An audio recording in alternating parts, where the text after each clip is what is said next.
Yeah, we live. Let me make sure we live. Yeah, we already had a few people that peace, peace, peace, peace, peace to the folks in the chat. Peace to brother Robert Rand. Peace to brother Lisa. Peace to brother Vaasa. Peace to Kenneth Nash. We're gonna get started here in just a second. Well, I'll send the links out that we get started. But peace to everybody in the chat. Let me go ahead, share my screen.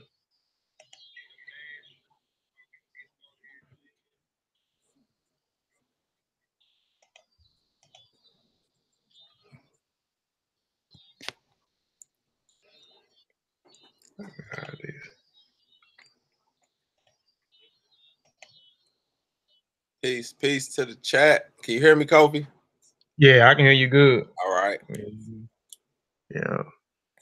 Let me share my screen. About to get it in.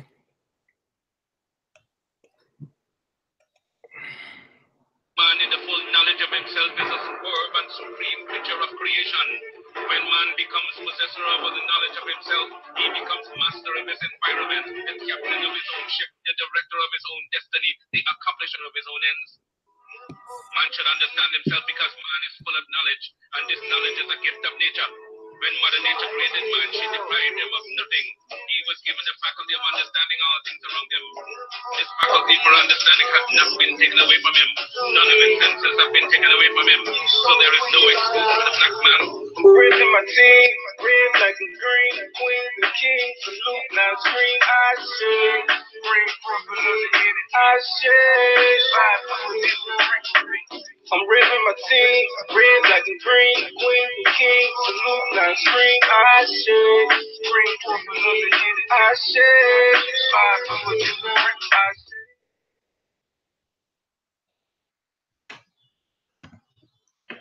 All right. Before I get started, I want to say ETM Hotep, Dua Duau, Dua Aku, Ren Kofi, Paisai, Fatmo Alafie, Fatmo Iwapele, and Fatmo Alafie, Fatmo Iwapele. I want to stress that. Please bring forth peace in the chat. Please bring forth good character in the chat. Igun Majube Ibai, Igungun Kiki, Igungun. I always want to give honor and praises to the ancestors, because without the ancestors, we wouldn't be here. First, I want to do a Hotel Dino suit before I let my brother Setepenre Meri go in.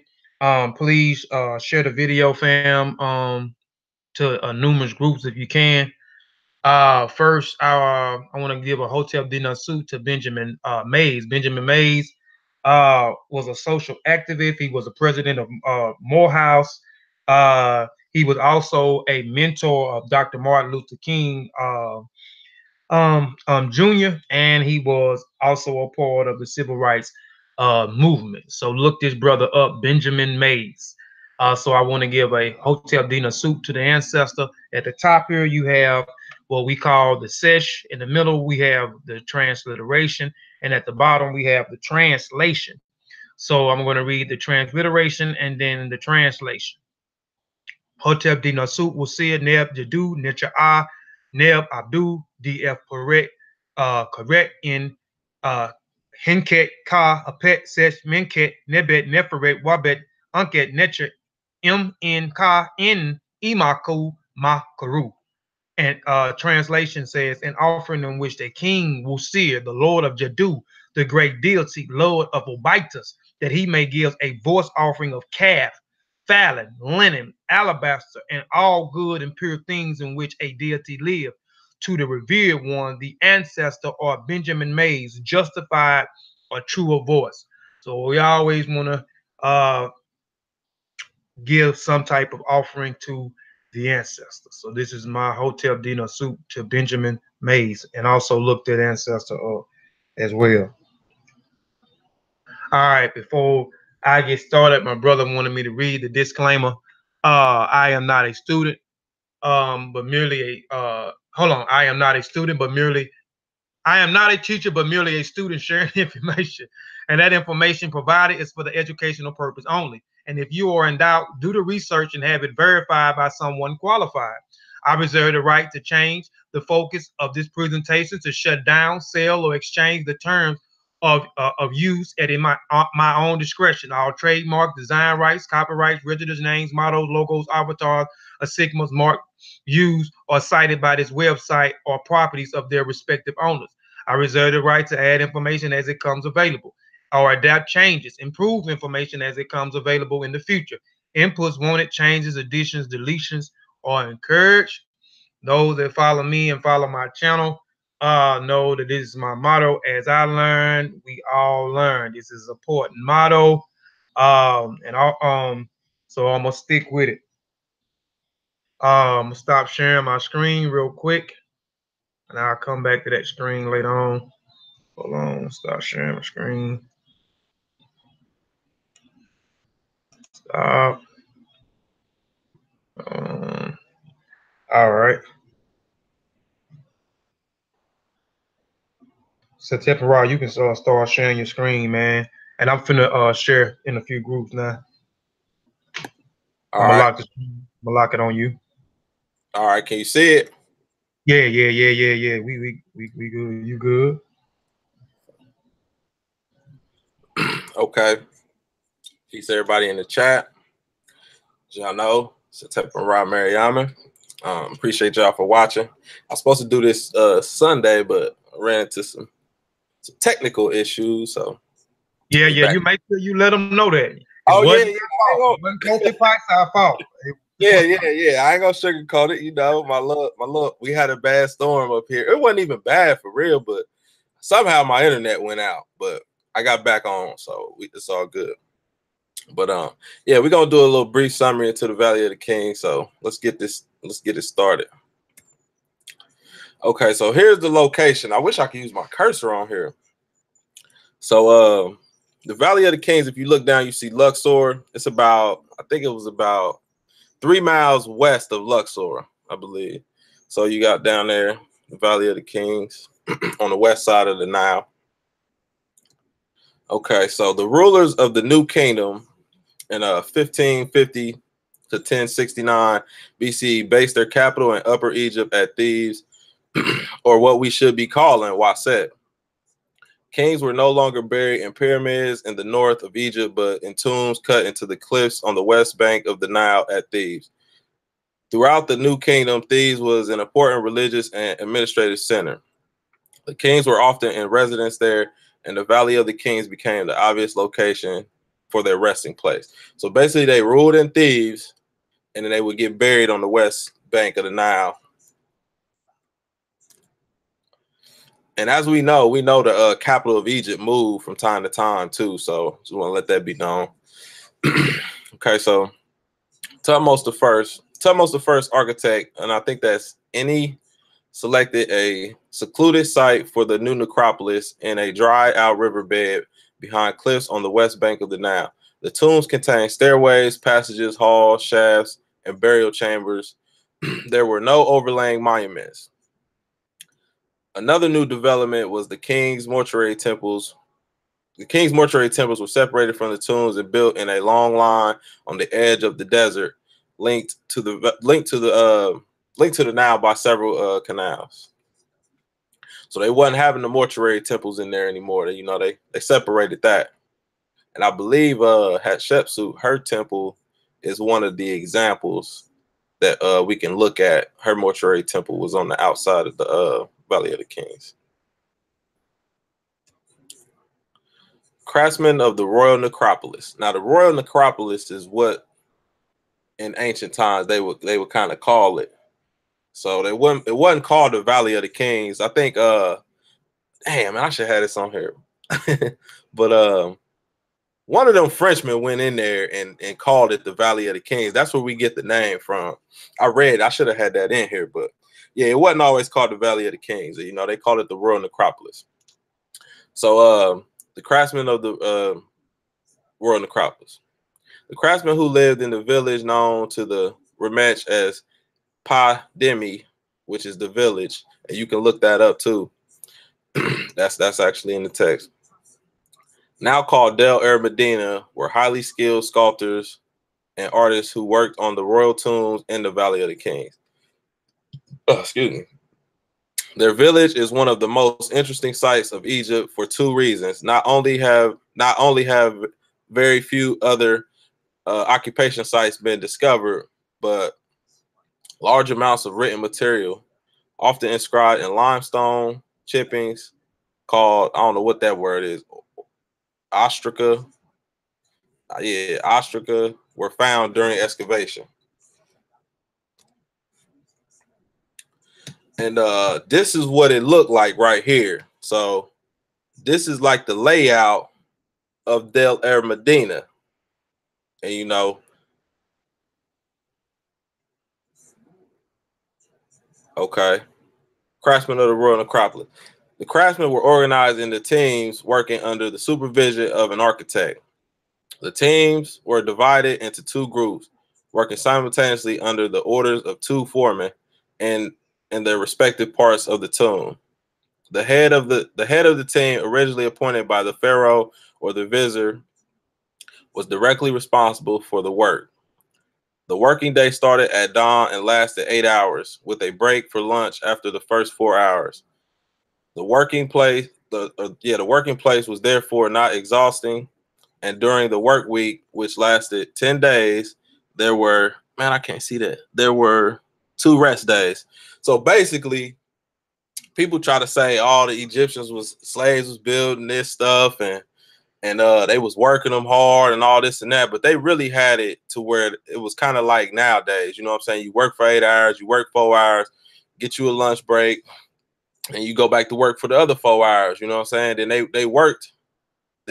Like I said, the work week lasted 10 days, and they got 2 days off. You know what I'm saying? And they would do little festivals, little rituals, and stuff like that on their 2 days off. So it wasn't a exhausting work environment like they try to make it seem like they just had them just and in many instances, we're gonna get into a video here in a minute. In many instances, when a pharaoh died, they was kind of happy because they knew they had more work to do. You know what I'm saying? If you get the valley, if you get the tomb done, ain't no more work for you. You know what I'm saying? So in a sense, it was kind of good that the king died. So here's a video right here. It's about 12 minutes. So they're going to get into the craftsman. An isolated village just over the hill from the Valley of the Kings. These were the pharaoh's most trusted subjects, the men who actually built the royal tombs.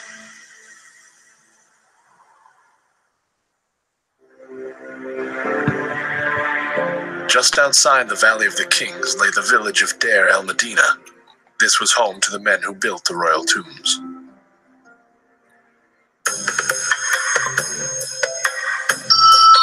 From amongst its ruins, the most intimate details of village life have been unearthed. We know who was accused of stealing what. We know who asked for more chicken with the lunch, please. And we even know that so-and-so had a fight with so-and-so over his wife. All this is known because the villagers jotted down so many of their thoughts on stone chippings from the Valley of the Kings. As they're building a tomb, you get loads of limestone chips, and they would write notes on them. So we have all these little bits of scrap paper, so to speak. The workman Mena gave the pot of fresh fat to the chief of police, Metmosa, who said, "I shall pay for it in barley." I will get you in the mountains and kill you. If there's beer on offer, you don't come looking for me. But if there's work, you do come looking for me. These people are essentially like us. They do things we do now. We recognize these people as though they were brothers and sisters. But these villagers were very different from other Egyptians in one fundamental way. The limestone chipping discovered in the village shows that when a pharaoh died, they didn't mourn, they celebrated. The reaction is really quite unusual, and it says in one of the documents that the vizier comes to tell them that the king has died, and it says they rejoiced exceedingly, which means the king has died, we can start building the tomb of a new king.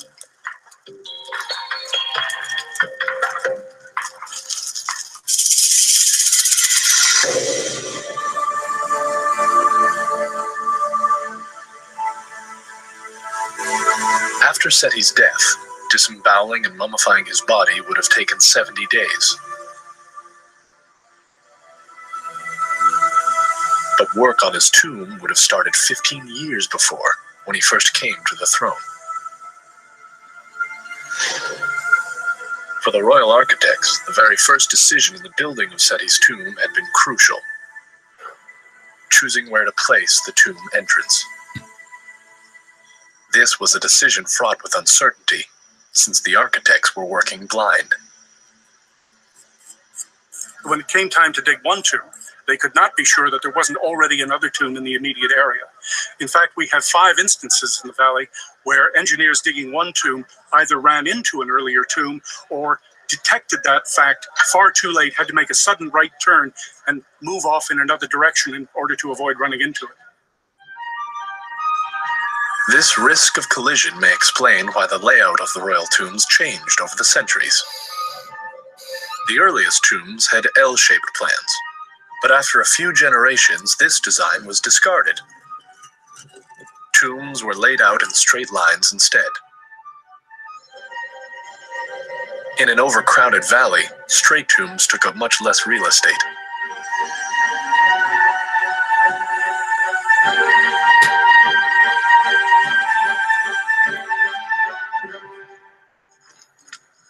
For the men who actually built the tombs, each week started with tools being handed out.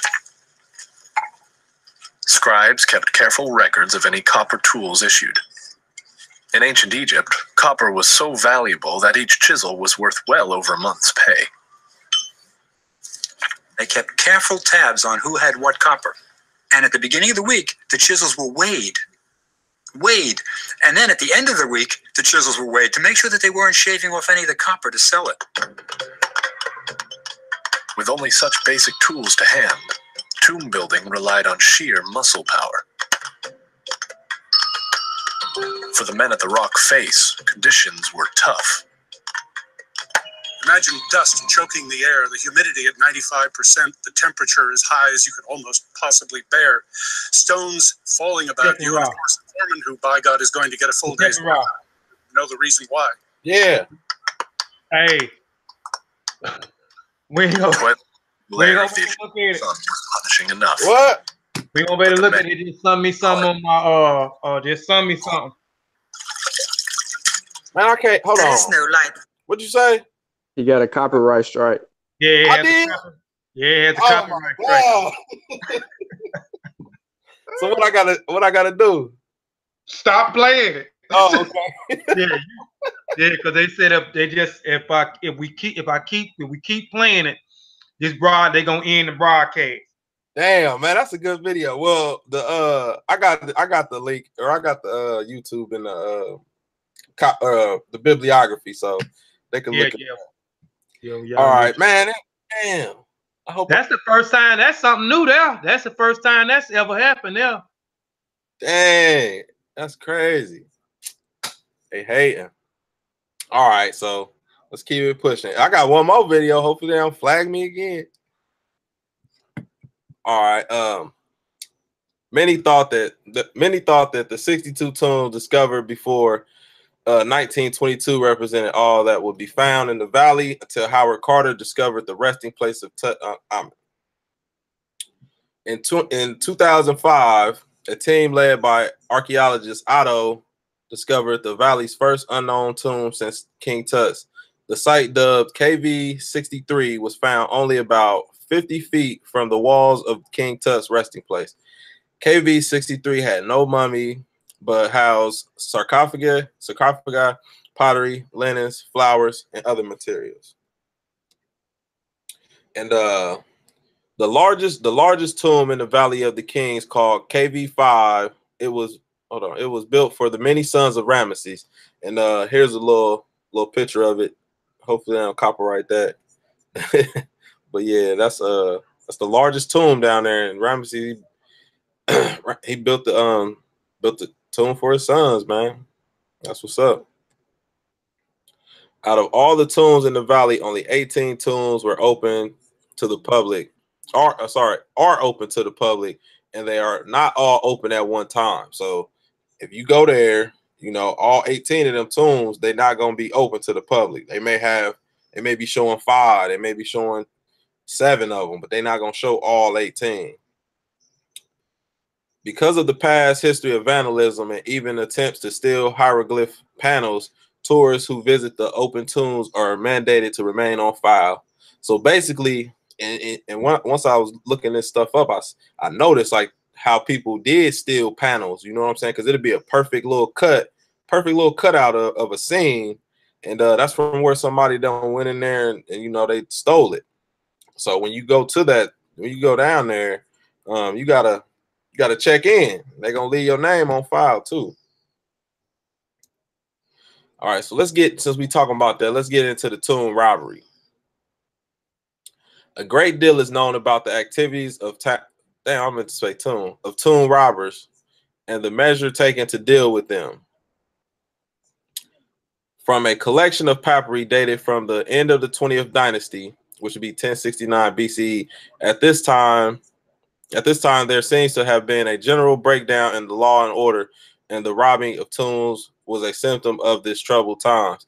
So you know, if you know society start breaking down and stuff like that, you know you're gonna start robbing. Even we see that now when something break out and it's a riot somewhere, first place people go, they start tearing up in the convenience stores and getting TVs and all that. So you know it ain't nothing that we don't do today, is what I'm saying.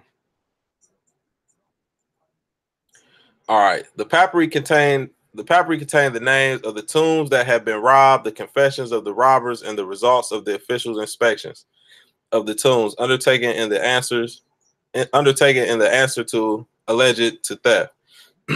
The discovery of the tomb extent of the the discovery of the true extent of the tomb robbery was complicated by the rivalry of the two mayors of Thebes. I don't know, what's that, Paru? The mayor of West Thebes was also chief of the Necropolis police. One of the prominent papyri dealing with the tomb robbery is known as Papyrus Meri B, which records the robbery of the tomb of Ramesses VI. The papyri also refers to the plundering of tombs and temples outside of the Valley of the Kings. Other notable papyri are Papyrus Leopold, Papyrus Salt, and Papyrus Abbot. These four papyri basically go into the tomb robbery, and they go into people that they caught, people that confessed, and all that stuff in the detail. But it's written in hieratic though, so it's kind of, if you ain't real skilled in it, it's gonna be kind of hard to try to break that down. Well, can you tell the family about hieratic? Some people may be like, what the hell is hieratic? I thought this was Setepenre Meri. Can you kind of explain that a little bit for the family before you go in further? Cause I know I'm just saying, man, for people that may not know, you know what I'm saying, the different stages of the writing.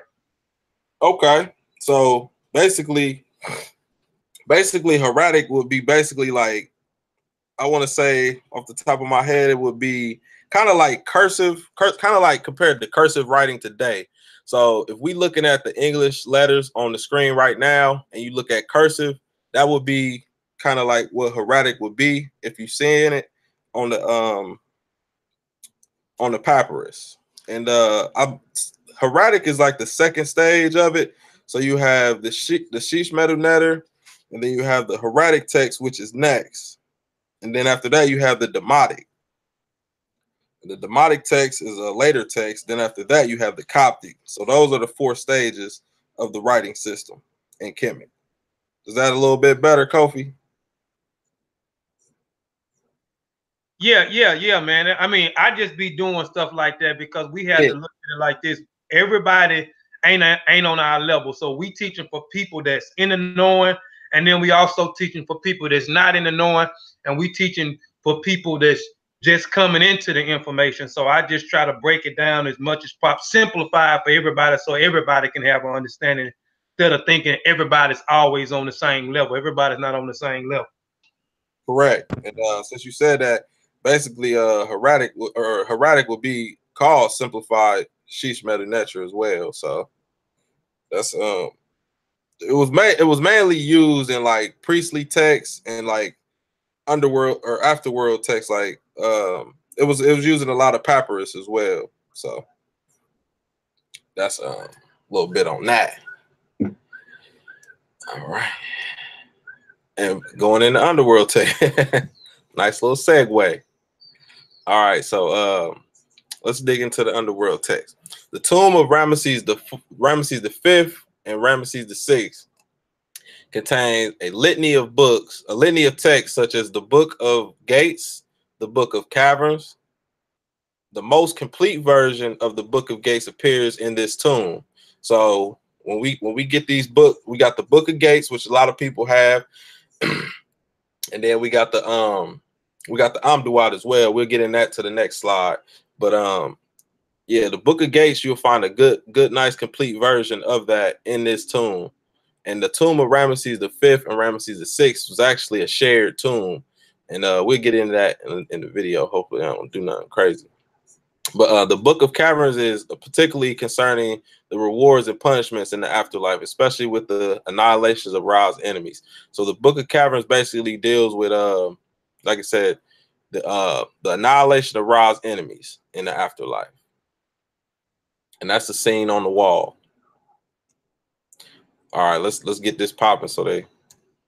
The Valley of the Kings, a secluded valley located on the west banks of Luxor. In ancient times, the land of the dead. Beneath a natural pyramid contains at least 63 tombs of the pharaohs and other nobles from around 3,500 years ago. Now these right here, I'm gonna just talk. These right here are scenes. One of the finest is that of Ramses V and VI. Up to this point in the pillared hall, the tomb was built for Ramses V, but his nephew extended the tomb beyond this point for himself. Although, unlike in other tombs, he did not destroy the artwork and cartouches of the former. However, it is likely he removed the sarcophagus and Pharaoh's body.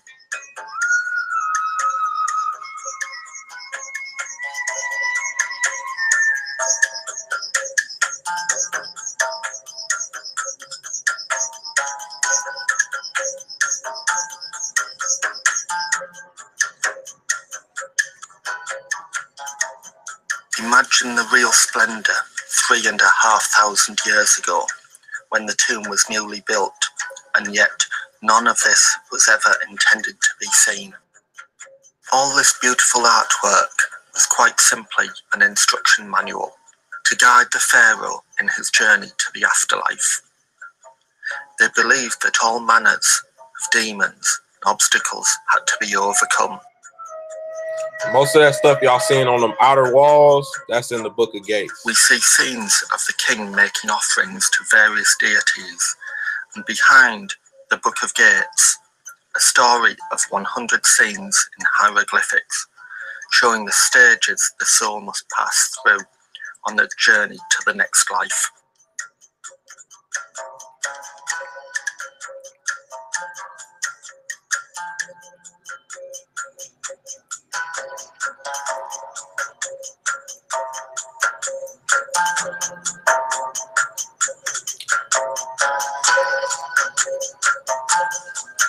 The hieroglyphics here are part of the Amduat.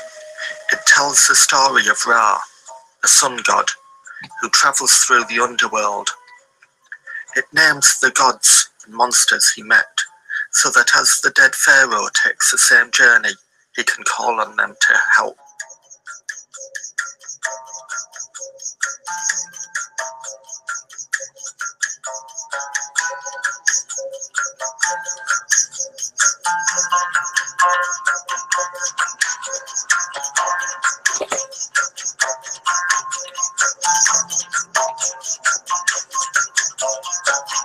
Got them two columns in the very back.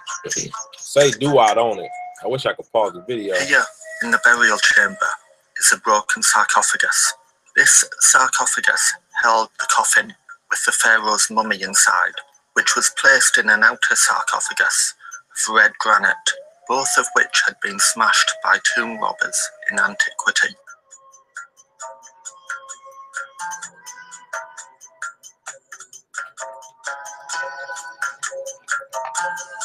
That's more scenes right back there.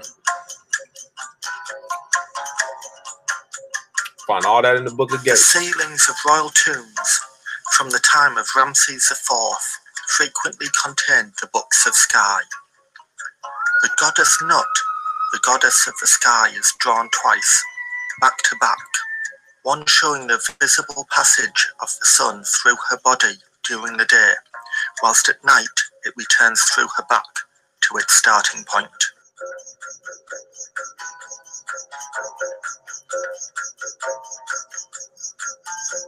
Here we can see an unfinished pillar.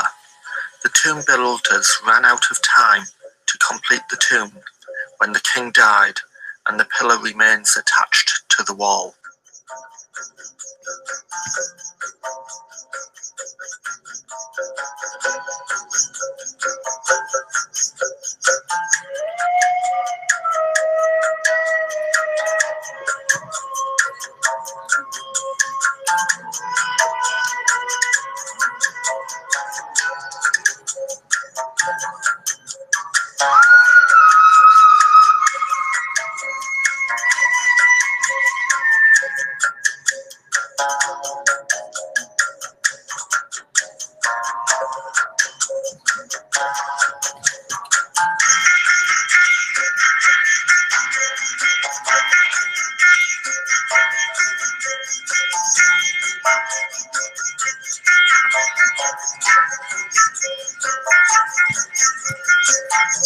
I just basically wanted to share this video so y'all can get a look inside one of the tombs.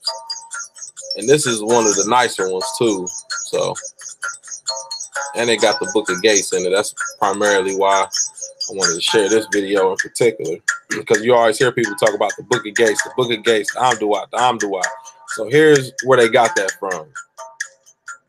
These pillars show scenes of Ramses VI with the gods Maat, Hatasoka, Anubis, Meret Seker, Osiris, and Ptah.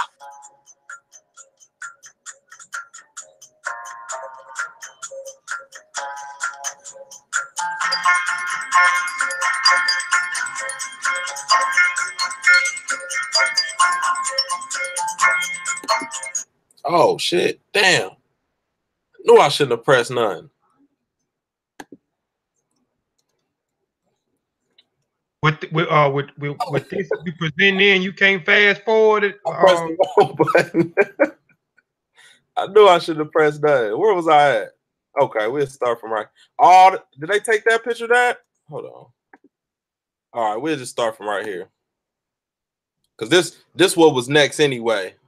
I was trying. How much of the video you had left? With only had a couple seconds left. But I had pressed the wrong button. Yeah, you might have to start doing Google PowerPoint, man, until you get a PowerPoint where you can stop the video, fast forward the video. You can't do that with this one? I don't know, man. But that was the end of it though. It was only like 52 seconds left. Okay. But yeah, staying on this Underworld text. And we're gonna stay in that tomb too. The first three corridors in the tomb of Ramesses the Sixth contain astronomical text on the ceilings, and there are excerpts from the Book of Heavens. The tomb also contained the Book of Day and the Book of Night and the Book of the Divine Cow, which some people call the Book of the Heavenly Cow as well. So if you hear that, it's the same thing. The walls are painted with parts of the Amduat, while the antechamber is decorated with images of gods and the section of the Book of the Dead. So that tomb right there got a whole bunch of stuff in it.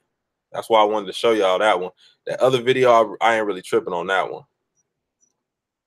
All right.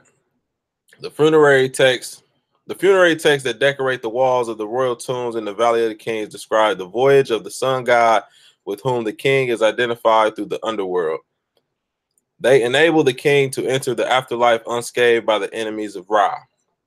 So that funerary text basically helped the king get through the hours of the night, which would be the Amduat, and through each of those hours or through each of those gates, he has to defeat an enemy. So that helps that writing on the wall helps him get through that. Is it blank? Kobe. Yep. Oh, okay, that must have been a slide I missed right there. All right. The earliest is the Amduat. So the earliest it tells of the sun god's journey through the 12 divisions of the underworld, which are equated to the 12 hours of night. Complete copies are found in the tombs of Tutmosis III and Amenhotep II. The Book of Gates also describes the sun god's journey through the 12 hours of night. The name of the book refers to the 12 gates through which the sun god passes and that divide 1 hour from another. So basically what that is saying is the Book of Gates is basically like when you go into a doorway and that gate is right there, it's text all around that. And I wish I could have showed y'all that. It's text all around that. So he has to get through that just to get to the next hour, if that makes sense to y'all. That's why the Book of Gates is an important text. All right, so we getting ready to get towards the end of it. So the notable tombs in the Valley of the Kings, because like I said, it's 60. They found about 64 of them. The notable ones is Tutmosis III, Amenhotep II, Horemheb, Ramesses I, Seti I, Meriam Ptah, Ramesses III, Ramesses VI, Ramesses the ninth, and I added Nefertari in here because her tomb is complete, and she's in the Valley of the Queens. Maybe I could try to do something on that a little later in the future or something, but her tomb is very nice. So these tombs right here that I noted are all nice. And Tutmosis, or not Tutmosis, but Tutankhamun, I didn't really mention his because we really know a whole bunch about his, so we don't gotta bring his name up. But all these tombs right here, these are the ones where a lot of that underworld text come from, and a lot of the books come out of these tombs. All right, so here's my sources right here that I used to put this together for y'all. I hope y'all enjoyed it. My presentations ain't as long as Kofi and Sean's, but I try to keep it nice, short, simple, sweet. And yeah, y'all can, and that one video that they cut off will be the journey through the Valley of the Kings. That's a good it's about an hour long. It's real good. It's something I had seen before. I extracted a nice little excerpt from there. If y'all want to go back, watch that video. That's a good video to watch if you want to get a little bit more of an perspective on their end. They say a lot of garbage in there too, like the lady talking about somebody look like aliens and the way they head shaped and all that. But you just get past that and just look at the stuff on the walls and look how they put it together and stuff. It's a good video to watch. That's why they flagged it so early. They know it's good. All right, so that is it, family. I appreciate y'all for watching. Anybody got any questions in the chat? Kofi or is Sean on here? Yeah, Sean in here. Okay, I seen him snuck in. Right, but yeah, anybody got any questions or am I still sharing? Yeah, you got it in. Okay, yeah, you do sharing. And he was talking about though, and those books been coming up, man. These last couple of weeks, the Netherworld or the Underworld books been coming up, and I think the last 2 times I think I shared them over in brother Asar M. Kah, well, his build he did on Sunday, and I think last week we might have talked about the Underworld. I think I shared them in here, and one of the books, I mean, he named this. It's a lot of Netherworld books. Like if you want to get the Netherworld book, those are good books to study. That he kind of talked about. But you know, you can get the Spell of the 12 Ks. You can get the Book of Gates. It's a good book. I own a copy. All of us own a copy. The Underworld is another Netherworld, which is a good book. The Underworld, the Enigma book of the Netherworld. the Book of Carvings, another book that I own, the Book of the Earth, the Book of the Sky, the Book of Newt, the Book of Day, the Book of Night, the Lengthies of Ra, which y'all heard me talk about the Lengthies of Ra a few times. I even showed the primaries and even gave you the literations and translations. Hey, Kofi, what tomb was that in? I think that was in Ramesses' tomb, the Lengthies of Ra. Yeah, the Lengthies of Ra, yeah. Yeah, so, and I talked about that in the 75 Names of Ra presentation that I did. I went Ra, all of Ra name, those 75 names is in that Netherworld text, the 75 Names of Ra. So when you mention, so when you talk about Gib and you talk about Newt, when you talk about Shu, you talk about Tefnut, you talk about Atum, all these Netarus are Ra. Those are Ra names, the 75 names of Ra. So that's off the Netherworld text. That's off the Lengthies of Ra. Like I said, you can go back and look at that. You can go back and look at that video, the 75 names of Ra. I had the translation, the transliteration. All right, Kofi, this is my video right here. You done took it over. Oh, I'm just trying to give people. No, I'm messing with you. Yeah. But also, I ain't do that all the time.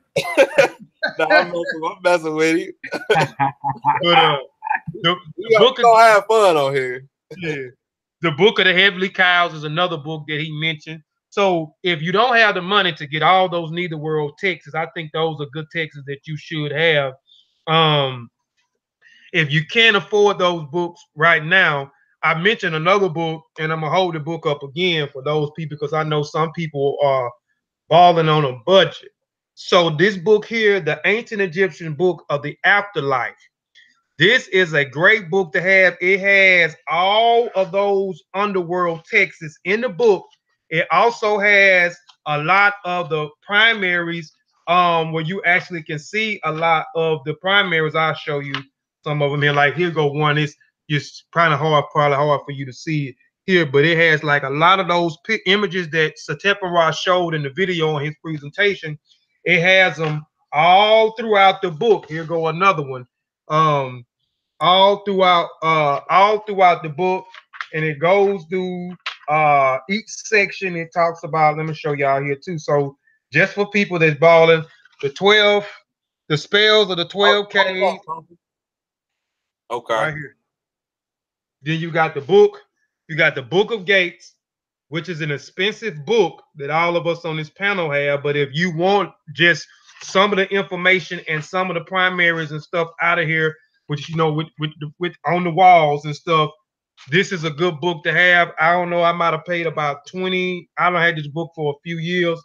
And I know I didn't pay no more than $25 for the book. It might have been a little bit cheaper than that.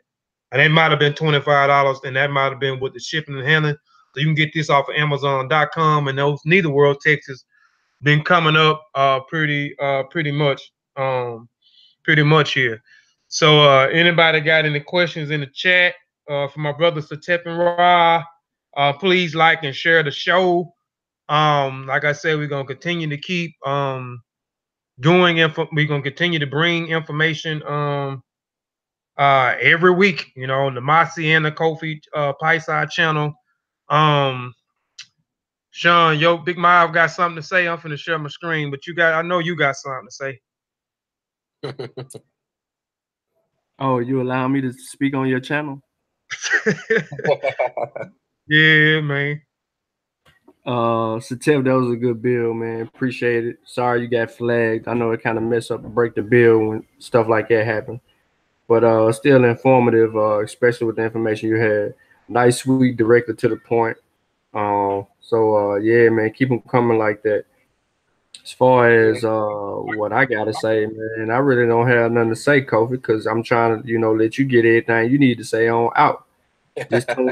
Just tune into the Mazda Word Clan YouTube channel, following the Dagger Squad show this Sunday.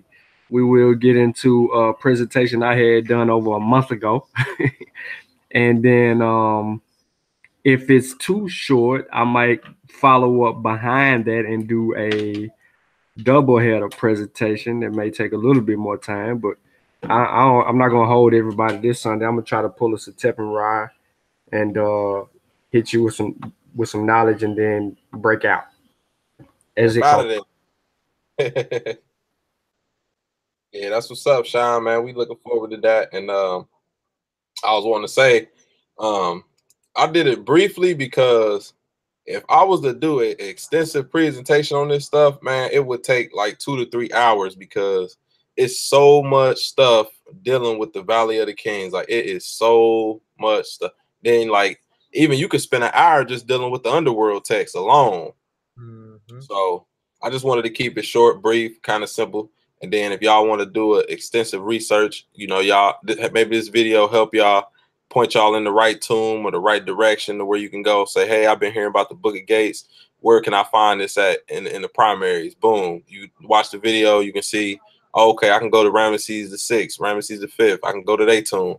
Where can I find the Amduat? You know, I can go to, where can I find a complete text? Okay, I can go to Tutmos the 3rd. I'm in Hotep the 2nd. You know, that's all this video was. It wasn't nothing to be drawn out or long. It was just some short to the point stuff that can help you if you want to be like, oh, I want to know about the Book of Gates. I want to know about the Heavenly Cow. I want to know about all the Book of Caverns and all the Book of Earth, the Book of Night, the Book of Day.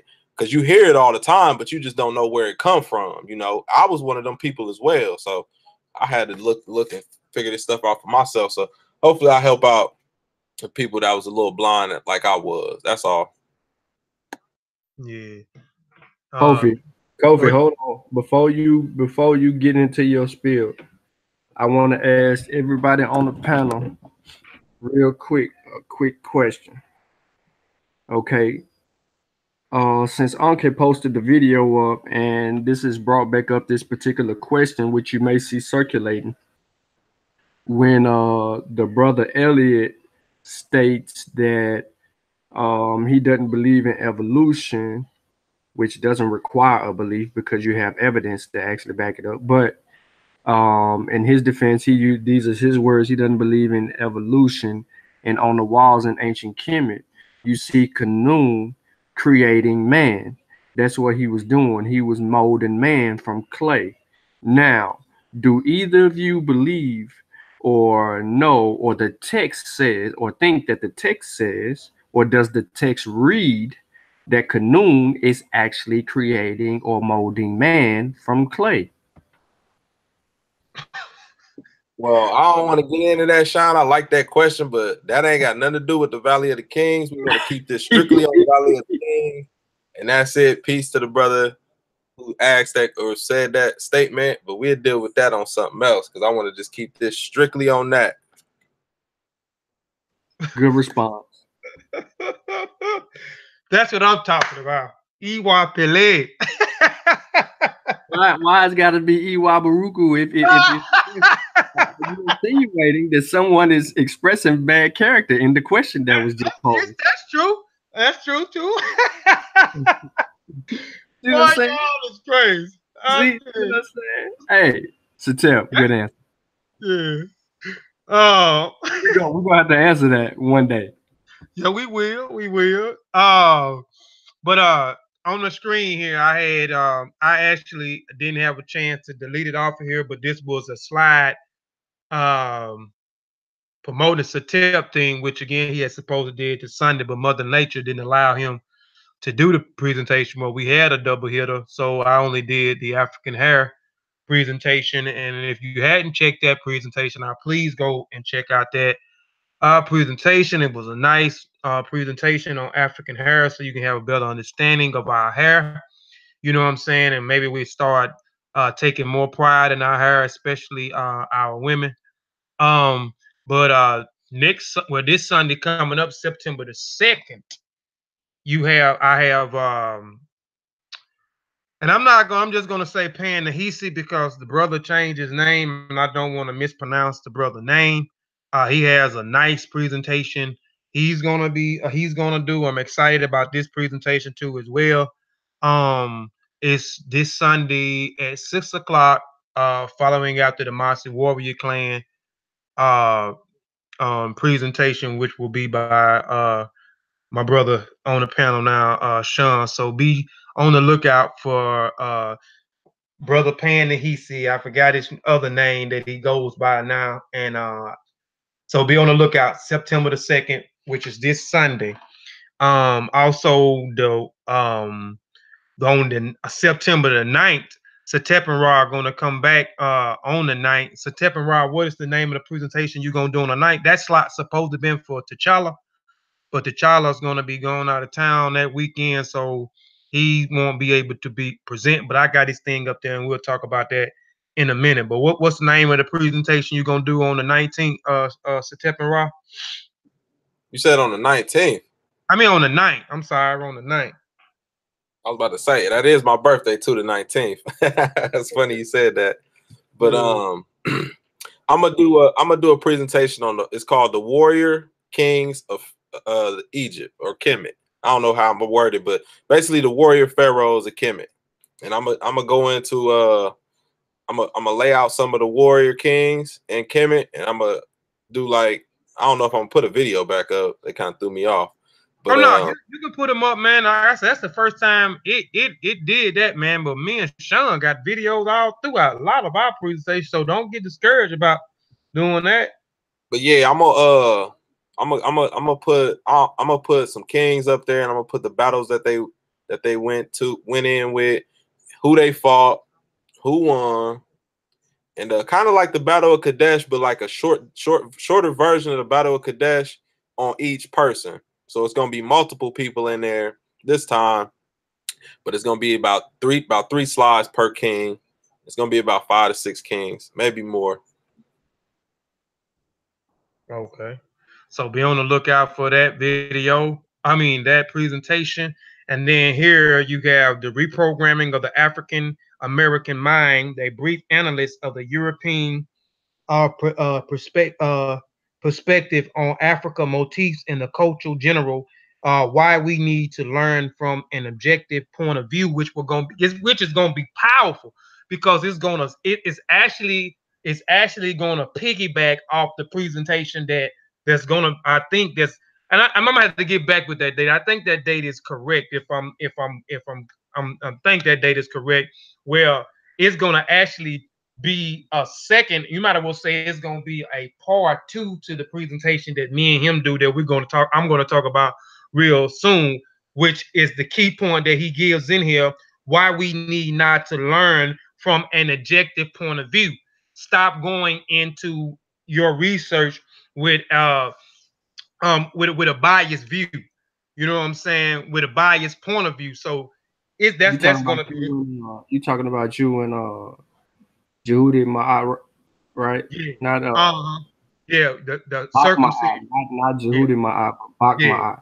Yeah, this is his presentation here, but I'm saying it's actually going to be like a part 2. Reprogramming the African American mind. No. Yeah, reprogramming the African American mind. Yeah, that's the Jehudi Bach Ma'at there. Interesting. Where you at, Jehudi? Where you at? Yeah. He in the chat. I see him. I'm messing with him.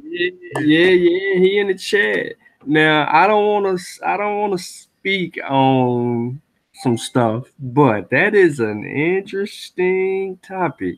We just had a conversation on that before he even sent me the presentation. You know what I'm talking about, don't you? Yes, sir. Interesting. Yeah. So we don't want to tell y'all that we had about an hour and a half a conversation about some stuff. Yeah. Which I know he wouldn't mind. He wouldn't mind, because he actually was on the panel with me when you was on your flight. So he came in your behalf to support me on the show. So he kind of touched on it a little bit, man. So so you trying to say that you trying to play me again? No, I ain't trying to play you. I'm just saying I had support. That's what it's about. It's about support. When somebody else can't support, he came in and still be. Huh? You wouldn't even let me in the chat, bro. I couldn't even get the link. I got back off the flight and I'm like, what the link at? Kofi didn't even send me the link, y'all. Hey, I'm gonna get on Kofi about that too. I was talking to him earlier. I'm like, hold on, Kofi, you don't never send me the link. Yeah, I got it. What's up, man?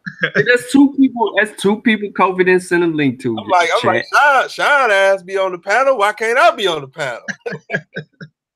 Yeah, you know you more than welcome, man. More than welcome, man. Especially now, man. And but be on the lookout for T'Challa Ben Guru, formerly known as Jehudi Bakma. He's in the thing. So be on the lookout for that one. And then also be on the lookout on the 23rd on Kofi Paisai TV. I'm gonna do a small presentation on the griots. I done talked about the griots. I got some information up on if you want to know now on the Masi Warrior Clan like page. I also got some information up on my African dance presentation where I talk about the griots. And I think I have something up on my own page where I talk about the griots and some of the instruments that they use. So I'm just gonna combine some of that information with some new information and put out a small presentations on the griot to give y'all more understanding and how important role that the griots played in African societies. I also be looking for my brother Vaasa Nicolo Gullah, September the 30th. He still ain't sent me the name or the title. He in the chat if he's still in here. I ain't got the title of it yet. But we done talked about it for the last 2 or 3 weeks on what he's gonna be doing. That's gonna be powerful too, with some primary information and stuff as well. That he's going to get on his own. So be on the lookout for that. So like I said, we're gonna keep hitting you in the head for the next 2 months, the Masi and the Kofi Paisai TV, and hopefully my brother NRS Sean Calfani, he'll come back on and he'll bless us with another presentation on the Kofi Paisai TV, but he might be too big for Kofi Paisai TV now. I don't know. So hopefully we can get him back on here and add him back in the roster to do something on the channel. Yeah, I'm talking about you. Ain't this some horse manure? A big clump. Also, be on the lookout for the Tanzania and Mozambique Makandi people, master carvers, and slave resistant tribe. It's coming soon on the Masi Warrior Clan. I don't have a specifically date. It's locked and loaded. It's been in the chamber for about 3 weeks now. It's just ready for me to unload it. I don't have a date for it yet. I actually had a date for it on the 16th, but due to me wanting to do this, we'll get into the circumcision. I put this in on the back burner, which this in here is nice as well, but I want to do this other one first. Also, my brother NRS Sean Calfani, he just told you be on the lookout this Sunday. He's going to hit you with his presentation. Here it is on the right hand side. The owner door of the prosperity. I am not going to mispronounce or tear the name up and Yoruba up there at the top. So be on the lookout for my brother presentation on this Sunday as well at 2 p.m. following right after the Dagger Squad show. Shout out to brother Garfield as well. Shout out to the Dagger Squad. They've been helping us out tremendously. They've been supporting us tremendous. So peace and blessings to brother Garfield. Also coming September the 16th, which will be on the Masi, and then you have T'Challa that's coming behind it on the Kofi Paisai TV. But T'Challa Baguru, better known as Jehudi Bakma, that's who folks mostly know that we're gonna be doing a woman circumcision in Africa presentation. And I'm excited about doing a presentation. It's gonna be a lot of information in there. I mean, a lot of information. It's gonna clear up a lot of misconceptions about woman circumcision. It's really gonna give people understanding. It's gonna give people an outsider perspective. Well, and we're gonna give people inside perspective. So, this FMC movement that's out there, which is an outsider perspective. I'm gonna give you who those outsiders are.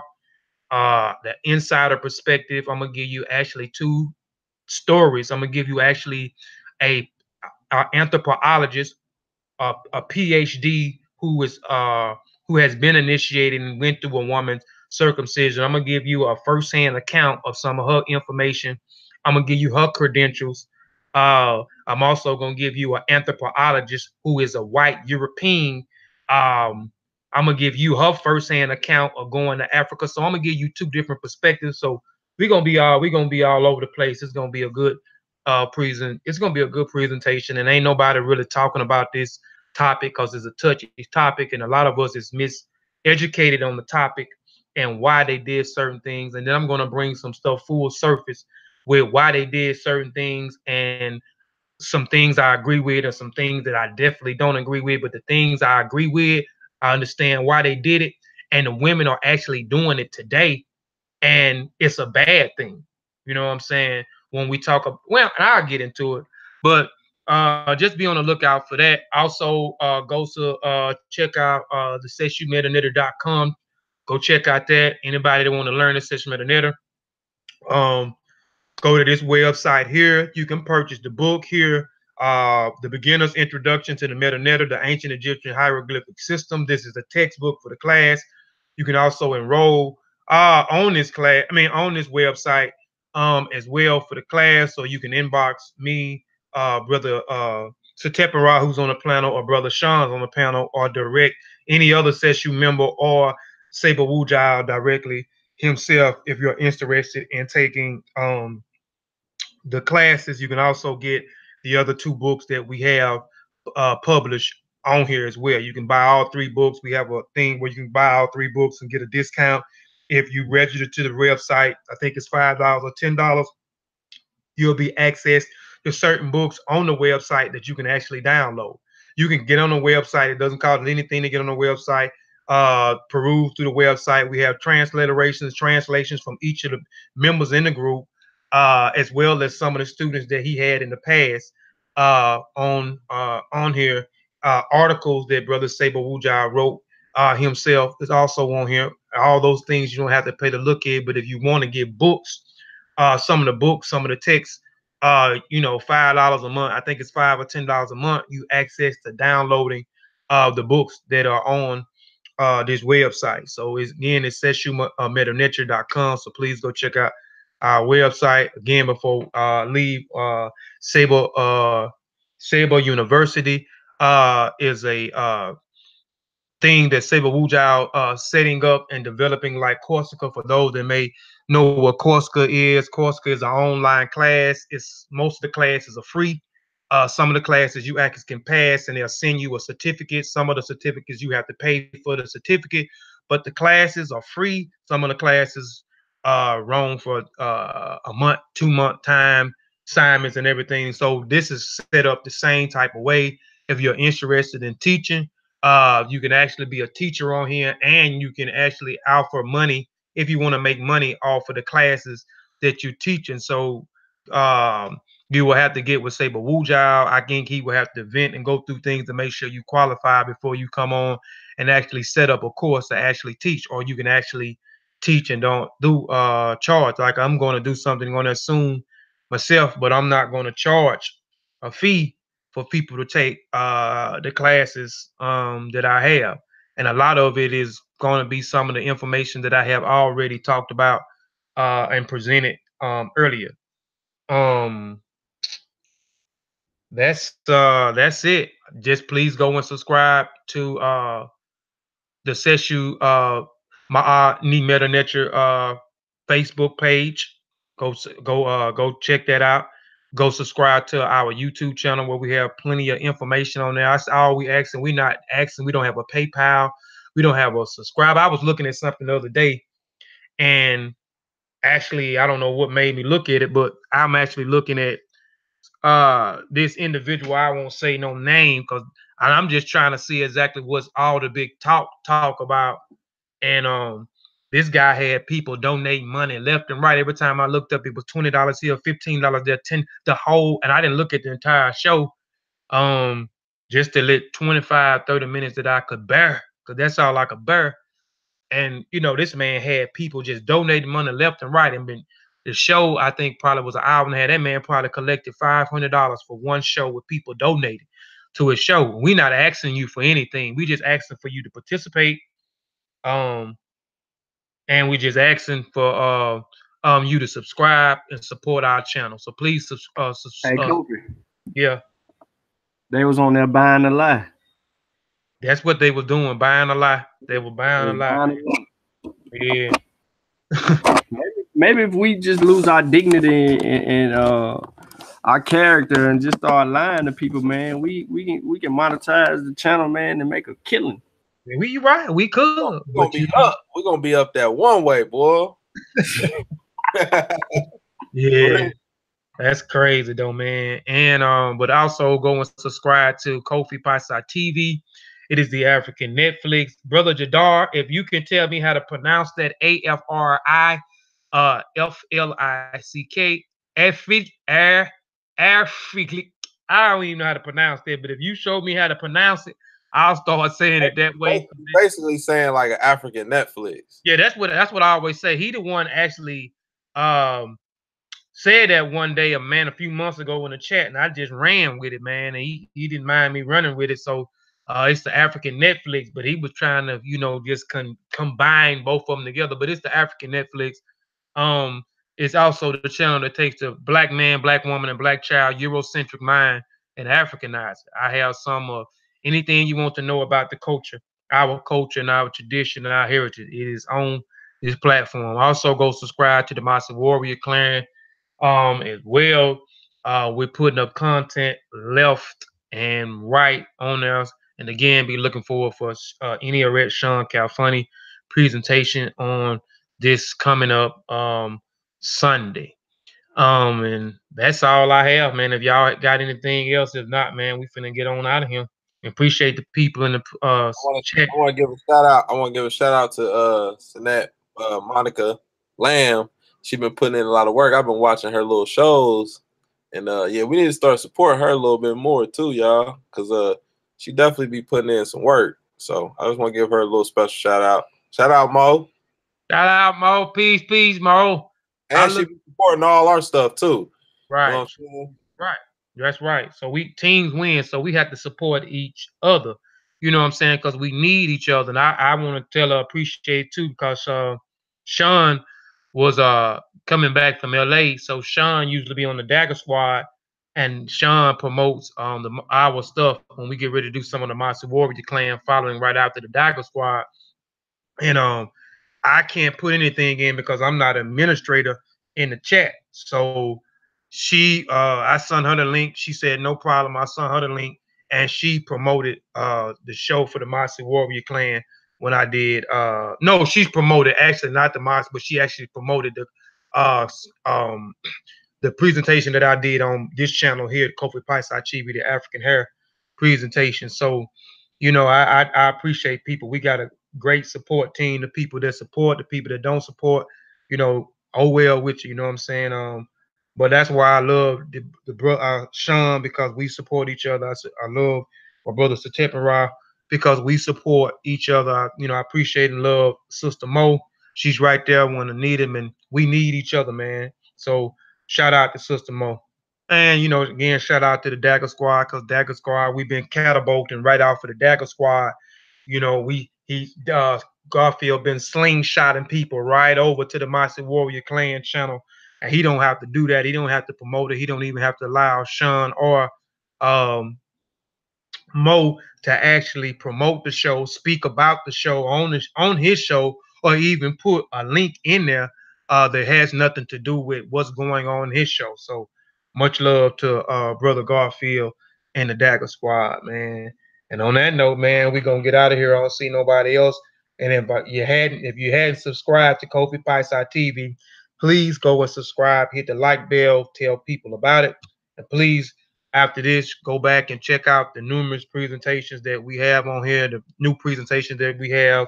The two with Setepenre, the one brother Any Haret Sean Calfunny did last week on the myths, which was a good one in the build afterward, and the African hair that I did just 2 days ago. Check those and the other plethora of videos that's on the channel. And we out of here. Dang. Man in the full knowledge of himself is a superb and supreme creature of creation. When man becomes possessor of the knowledge of himself, he becomes master of his environment, the captain of his own ship, the director of his own destiny, the accomplisher of his own ends. Man should understand himself because man is full of knowledge, and this knowledge is a gift of nature.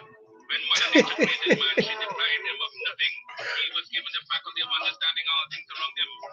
This faculty for understanding has not been taken away from him. None of his senses have been taken away from him. So there is no excuse for the black man. Raising my team, red, black, and green, queens and kings, salute, now scream, I share, spring from another hit, I share, five different. I'm raising my team, red, black, and green, queens and kings, salute, now scream, I share, spring from another hit, I share, five different, I